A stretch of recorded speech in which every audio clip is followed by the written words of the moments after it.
Hello, welcome back to Come Follow Me with Fair, Faithful Answers to New Testament Questions. I am Jennifer Roach. Today we're going to talk about perfection. That'll be fun. You know by now what we're doing. We're going through the Come Follow Me readings, picking out some questions that our evangelical friends or family members might ask and trying to understand where they're coming from, try to help you let them know where you're coming from. Maybe you can have a better conversation with them. Maybe you can share some of the good things that come from our faith with them in a way that might bless them. All right, so we are on week 46. We've been doing this for 46 weeks, friends. It's amazing. And this year of Come Follow Me is rapidly coming to a close, which means talking about how evangelicals view things in the Bible doesn't really make sense to do next year because we're going to be in Book of Mormon year, right? And I know several of you have made comments or have written to me and just wondered, like, what is going to happen with this podcast next year? Fear not. Things will change. Things have to change, right? We can't keep doing this next year. It doesn't make sense. So this particular podcast is going to need to pivot a little bit, and I will have more details for you in the future on what that will look like. But I will still be around. I will still be doing stuff with Fair. We're actually working on a second show right now that'll be in addition to this one. Fewer episodes, higher quality. You all are so patient to sit and listen to me do this in my house, right? It's not fancy at all. So we're working on a project, fewer episodes, higher quality. I'm really, really looking forward to it. We've been having meetings and I am just thrilled. I've been working with really two of the best researchers at Fair, and we're putting together something I think you are going to like. So you will still get to see me. Congratulations, and I'm sorry. I don't know exactly what to say about that. It will be good, and I will have more to share with you after Thanksgiving. Which is U.S. Thanksgiving. If you're not in the U.S., it's in like a week and a half. Anyway, here we have arrived in the book of James. The book of James is incredibly near and dear to my heart. I grew up in a church where Bible memorization was a huge deal, and the book of James was the first book of the Bible I ever memorized. I still have most of it memorized to this day, and so I'm thrilled that we're here. Two of the biggest verses in James that we could have talked about is kind of stuff that we have already dealt with. So we get James 1:5, if you ask wisdom, ask God, right? That's a classic Latter-day Saint verse. And James 2:14 about faith and works, right? We have actually covered both of those topics really well in this series. So we're not gonna do those. We're gonna back up a little bit and do the verses right before James 1:5, James 1:2-4. Here it is in the English Standard Version. Count it all joy, my brothers, when you meet trials of various kinds, for you know that the testing of your faith produces steadfastness. And let steadfastness have its full effect, that you may be perfect and complete, lacking in nothing. So there is some history here that will help put evangelicals into their correct context. And just as we've seen so many times on this show, evangelicals come from a wide variety of theological positions. Evangelical is not a theological position. It's a style position more than anything. There's people who would quibble with that, but I mean, that's how I would say it. Evangelical churches can mostly be divided into two camps, though. Those that are influenced by Reformed thinking, Calvinistic thinking, and those that are informed by sort of Methodist type of thinking. There's an awful lot of evangelical churches where it's just really hard to know actually what they are or where they're coming from. In fact, Lifeway Research, they research all kinds of church issues, they say over 60% of the cosmetic names for churches, so like Vision Church or New Hope Church, like something like that, 60% of those are actually Southern Baptist churches. They don't have the name Southern Baptist anywhere on their website. It's not in their title. It's not in their materials. They present themselves as if they have no ties to any larger group at all, but they're being funded by the Southern Baptists, right? So you can kind of see, like, theologically where they would come from in that way. And it's more and more true with all evangelical churches that they don't necessarily advertise what position that they're coming from. You can sometimes kind of get a hint if you see where their pastor or their other staff went to divinity school. If they all went to Dallas Theological, like, then that's a perspective, right? You might know what you're getting with that. You might not.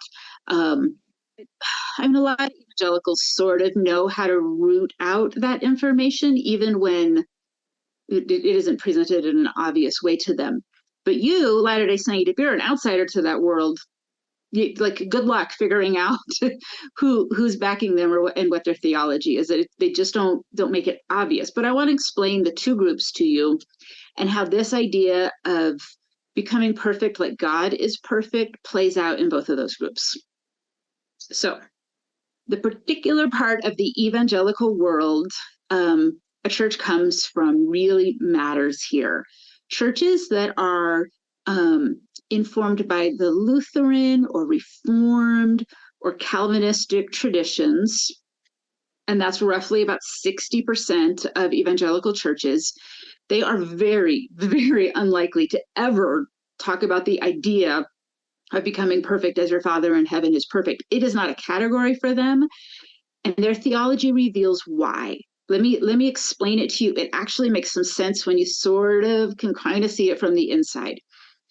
Their position is sometimes called hyper sovereignty, meaning God is so perfect, God is so complete, God is so good that it's insulting to him for any human to ever have the audacity to say that they could be perfect as he is perfect. Like, the folks in this camp, they find that deeply offensive. They find it full of hubris. It's not something you would ever say to God. God is perfect and you are not, right? So they're very, very, very clear on what that relationship is. So for them, verses about perfection, they can be in part aspirational. They believe that God is perfect and we should try for perfection, even though we will never achieve it.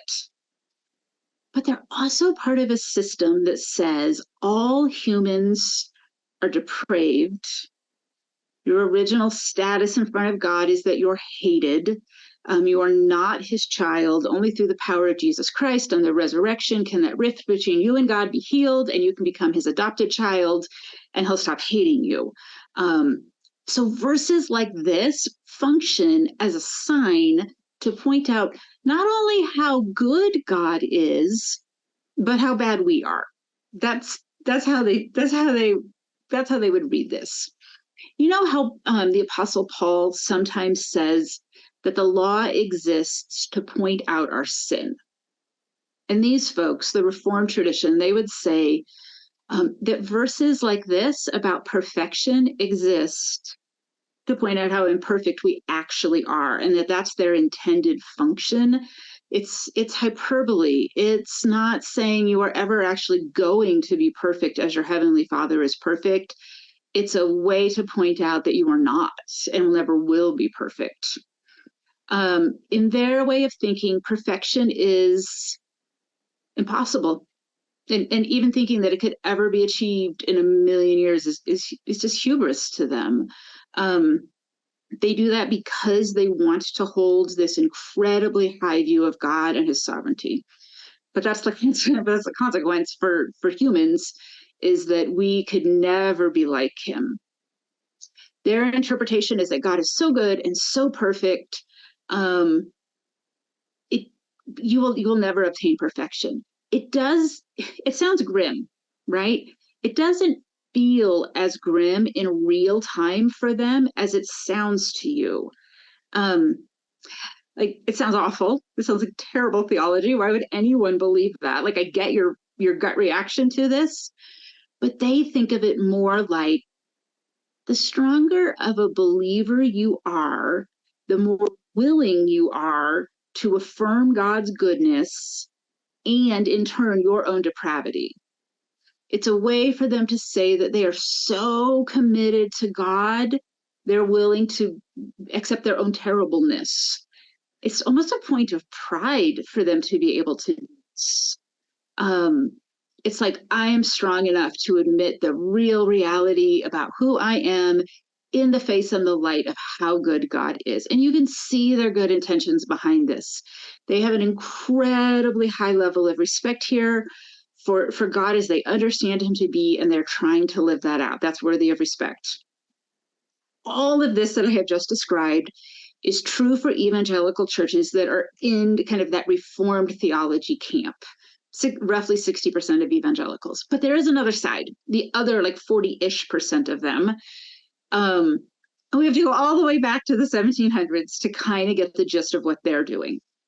So 1700s, we get John and Charles Wesley. They're the brothers who began the Methodist Church.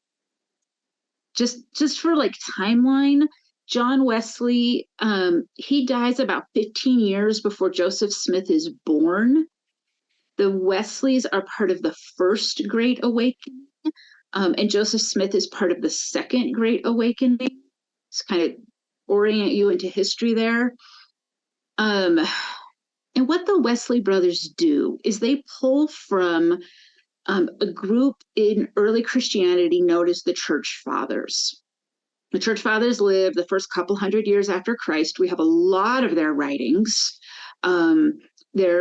There's something that you study in theology school, right?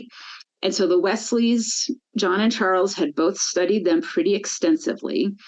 And there are plenty, absolutely a ton in the writings of the early church fathers about becoming perfect as God is perfect. But things got weird.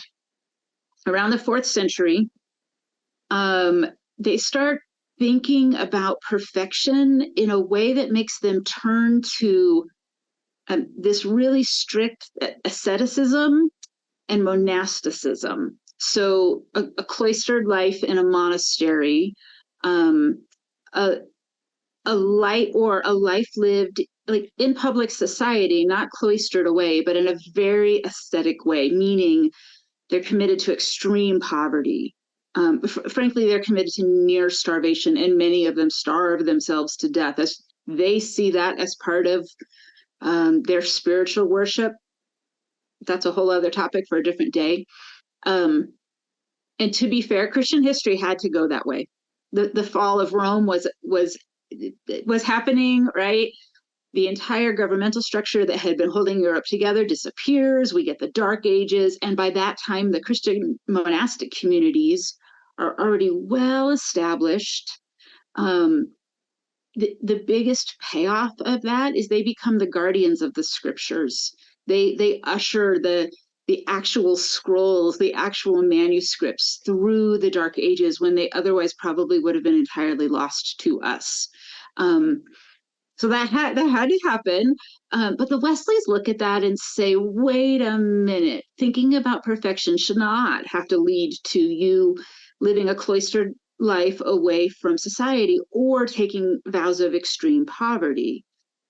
So the Wesleys want to rewind time and go back to the early church fathers and what they were talking about with perfectionism. It's remarkably similar to what we are taught in our church, right? About Heavenly Father is perfect. We are like him. We are becoming like him. It can take a real long time, but that's the goal. And the early church fathers are teaching all of that. John and Charles, in the beginning of the Methodist movement, and really for their first 150 years, that's strongly taught in Methodism.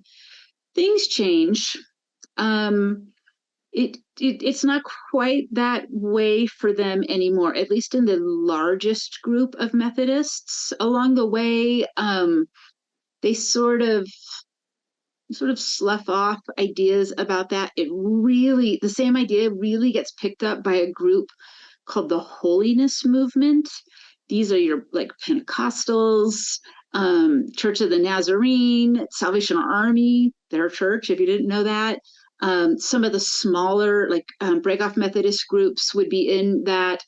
A lot of evangelical churches are in that arc of they're sort of picking up the stuff that had been dropped by some of these other bigger groups. You can trace the influence of the Wesley brothers into modern evangelicalism in about 100 different ways. But the idea that we might become like God is not really one of them. It's pretty hard to find that idea in 2023 in the evangelical church. 50 years ago, absolutely. Probably even 30 years ago, although we might be pushing it there, they were drawing on the classic Protestant teaching that taught that. What they do today is different. And they're not being sneaky with this. They're not being tricky. Mostly what they're doing is taking advantage of a little wiggle room that exists in the Greek word that's used here for perfection. So there's not very many words in biblical Greek, and there's about a bajillion words in English, right? So every Greek word can be translated about 10 different ways. So there's a lot of wiggle room in almost every single word. And they take advantage of that wiggle room, which is fine. That's something that is done. And they recast perfection as human maturity. So emotional maturity, spiritual maturity, relational maturity, that somehow that is what is being talked about here. So you get translations like the NIV. NIV says, let perseverance finish its work so that you may be mature and complete, not lacking anything, right? So the word perfection isn't even in that verse. The English Standard Version still gives us that you may be perfect and complete, lacking nothing.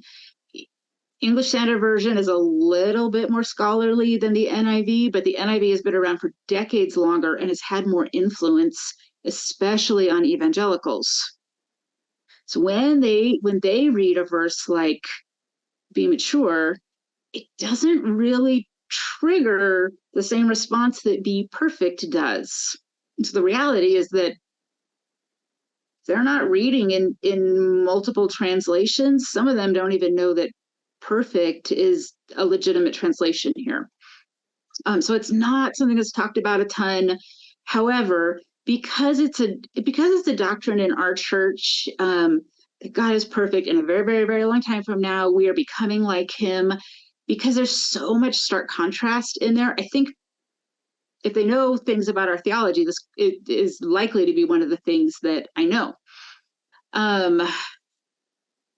So what do we do with all of this? Oh my goodness. Well, first, I'm sorry, I cannot help myself. The mental health therapist in me needs to tell you that this conversation about becoming perfect, like God is perfect, has nothing to do with perfectionism, scrupulosity, any of the like overly worried and overly anxious rule keeping that sometimes you or I or other people that we know fall into. The idea that today you must do all things perfectly in order to be loved and accepted by God or others, people pick that idea up and then they end up in my office, in a mental health office, sitting across from a therapist trying to unwind that. Honestly, part of the joy of having family and friends is that these are people who know your imperfections and they love you anyway. They want you anyway. They want to know you anyway, despite your imperfections.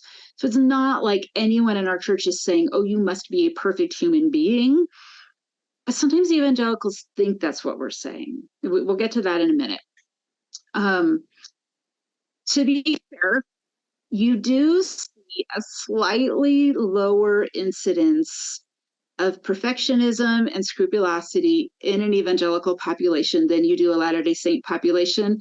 I don't have a single study to back that up. That is my own observation, having been an evangelical for most of my life and currently being a mental health therapist with an office next to BYU. That's my observation. I would love, if you know of anything that backs that up, I would love to know, or corrects it.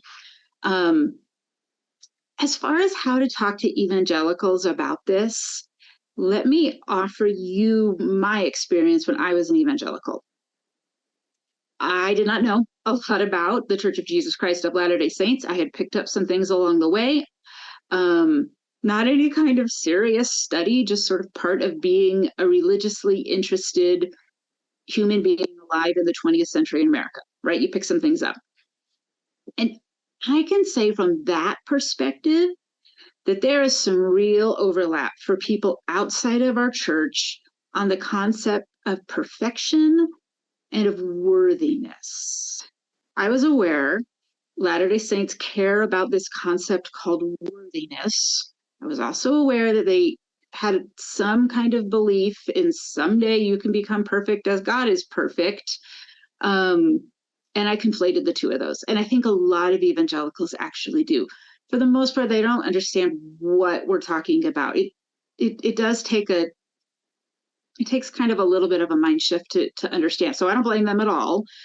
Before I knew any better, I would have said that the phrase a worthy Latter-day Saint means the identical thing to them as a perfect Latter-day Saint. I know that doesn't make sense. I also knew the reputation of the people in the church as being really good people, excellent mothers, excellent people to have around in a crisis. So my first thought is that the conversation about the concept of perfection, that's what they're talking about when they're talking about worthiness. So if you're going to have this conversation with a evangelical friend, I would just make sure they're able to differentiate between those two concepts. We absolutely care about worthiness. We could have done the verses in James about good works and obeying the commands of God and all those things. Per the idea that God is perfect and that we can become like him, that's an entirely different concept, and evangelicals really, really might be conflating those. Here's a second thought. And this is a quote from President Nelson long before he was President Nelson. He was just in the quorum back then, 1995.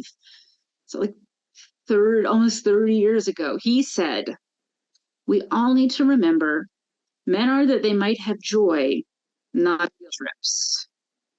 I love that, because guilt it's kind of contagious in that people can pick up on it.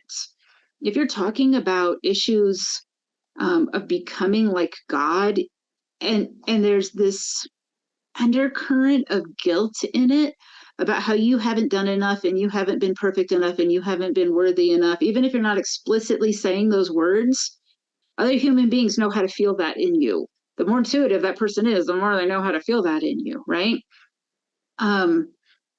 If you feel guilty about what you have done or what you have not done, that is gonna come through talking to your evangelical friend.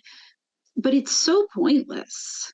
The role of guilt in spiritual development, it is and it must be to point out to you that something has gone wrong and that some of it's your fault, but not so that you can feel bad about yourself and carry that burden around for the next 3 decades and sort of just have this guilt complex in you.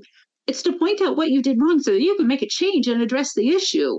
It's a very, very problem-solving kind of emotion. Guilt doesn't add to your holiness. It doesn't add to the love you receive or give to God. It's just intended to be a giant arrow pointing to, hey, problem solve this, fix this. We humans don't really like to change all that much. And sometimes we barely even know how, even when we want to. But that's the actual role of guilt, to point out where change needs to happen. But if you're carrying around a bunch of guilt for the ways in which you are far from perfect, well, number one, join the club, because that is where all of us are. And number two, that is not only hindering your spiritual growth, because it's just keeping you stuck in guilt instead of actually doing the problem solving to change things. it's really bad for the people that you're talking to about gospel topics, gospel issues, because they're going to feel that on you. Or expressing, even in the undercurrent, your guilt when you're talking about your faith, it's weird. And it's not something that people are generally attracted to, right? So as much as you can, do the work of letting your guilt go. If you need help with that, there certainly are people in your ward and whatnot who can help you do that. But guilt is intended to move you forward, not keep you stuck. Man, that's a lot of mental health topics today. Forgive me for being on my soapbox on that one, but it's what comes up. So here we are. Okay, next week we're going to do Priesthood of All Believers. It'll be super fun. Come back and I'll see you then.